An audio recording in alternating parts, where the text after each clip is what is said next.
Terima kasih kerana singgah di channel Mindapedia. Kali ini, Mindapedia akan membawakan sebuah peristiwa mencemaskan apabila seorang magistrate wanita telah dijadikan tebusan oleh 3 orang banduan.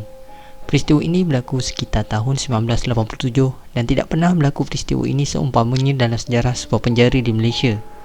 Sebelum kita mulakan, support kami dengan like, komen dan subscribe Mindapedia channel untuk konten-konten yang menarik dari kami. Follow kami di Twitter seperti yang tertera. Walaupun sudah 33 tahun berlalu, kejadian 3 banduan warga asing bersenjatakan besi tajam menjadikan seorang magistrate wanita sebagai tebusan masih sukar dilupakan bekas timbalan penguasa penjara Kuantan, Muhammad Ali CMB. Setiap detik cemas pada pagi 7 Januari 1987 itu masih segar dalam ingatan beliau yang ketika itu adalah pegawai berpangkat Assistant Superintendent ASP yang bertugas di penjara itu. Menurutnya, pada jam 10.30 pagi hari itu, kira-kira 100 banduan reman mula beratur memasuki bangunan yang menempatkan dewan kecil di satu blok kayu untuk mendengar perintah lanjutan reman atau penetapan tarikh bicara. Magistrate Mariana Yahya mula menjalankan tugas. Satu persatu banduan dikenakan perintah reman. Ada yang disambung tahanan, ada yang ditetapkan tarikh perbicaraan. Di situ, majoriti penghuninya adalah banduan reman dan banduan hukuman ringan, iaitu penjara kurang 5 tahun. Suasana tenang berubah menjadi kelam kabut dalam sekelip mata apabila banduan kelima menyebu ke arah Mariana, diikuti banduan ke-6 dan ke-7. Mariana dijadikan tawanan 3 banduan bersenjatakan 3 batang besi yang diasah tajam. Tindakan tanpa diduga itu membuatkan pengawal pengiring tergamam dan gagal melindungi Mariana. Walaupun mereka sempat membunyikan whistle amaran, mereka tidak dapat bertindak lanjut.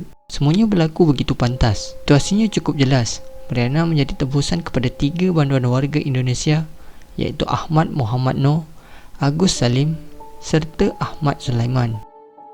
Mereka mengawal keadaan dan mula meminta pelbagai permintaan semata-mata mahu melarikan diri. Mariana adalah modal paling ampuh untuk kumpulan banduan itu melarikan diri dari penjara. Bermula dengan permintaan untuk mendapatkan sebuah kereta, wang tunai dan paling penting mereka juga mahu mengheret sekali Mariana bersama mereka.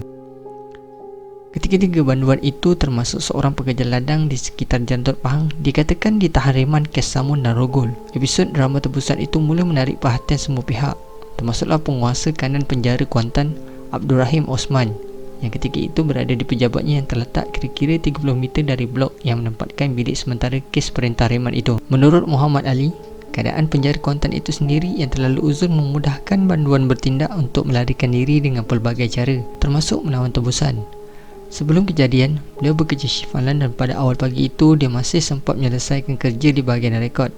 Ketika itu beberapa banduan akan dibebaskan dan beliau ditugaskan menyelesaikan urusan pembayaran gaji mereka serta beberapa prosedur berkaitan. Menurut Muhammad Ali yang kini telah bersara, dia tahu pada hari itu tentang kehadiran seorang magistrate ke penjara itu untuk menyelesaikan kes lanjutan reman dan sebagainya.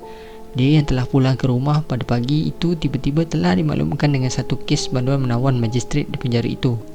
Lalu dia diarahkan untuk bertugas semula dan masuk ke dalam kompleks penjara yang mana ia berlanjutan sehingga jam 11 pagi keesokan harinya. Katanya, selepas menawan Mariana, ketiga-tiga banduan itu mula keluar dari blok bicara reman dan menuju ke arah blok pejabat pengurusan.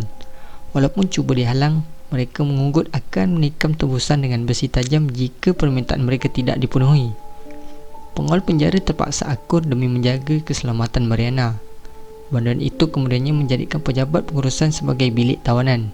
Ketika itulah Agus Salim merampas pistol yang disimpan di bilik penguasa penjara, membuatkan mereka lebih berani untuk mengunggut. Menurut Muhammad Ali lagi, dalam situasi penuh cemas itu, banduan-banduan itu telah membuat pelbagai permintaan termasuk sebuah kereta untuk melarikan diri.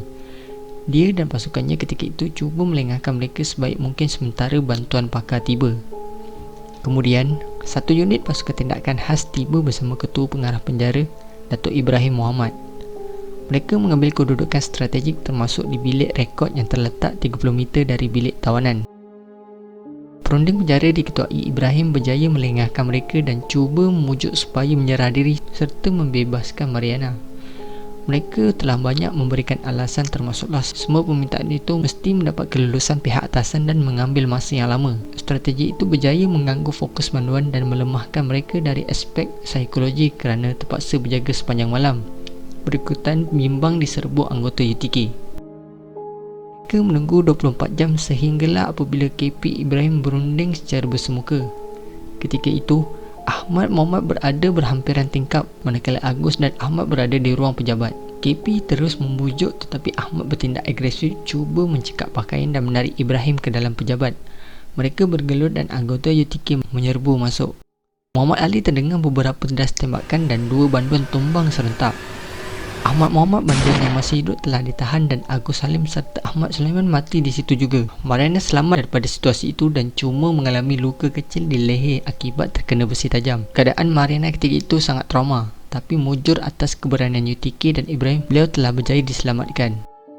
Muhammad Ali berkata hasil siasatan mendapati ketiga-tiga banduan itu mencabut batang besi yang dipasang pada lubang angin di lantai blok A untuk dijadikan senjata. Blok bangunan di sini dibina menggunakan kayu, maka mudahlah untuk mereka mencabut dan mengasah batang besi sehingga tajam. Dan Ali percaya rancangan untuk melarikan diri ini sudah dirancang lama oleh mereka.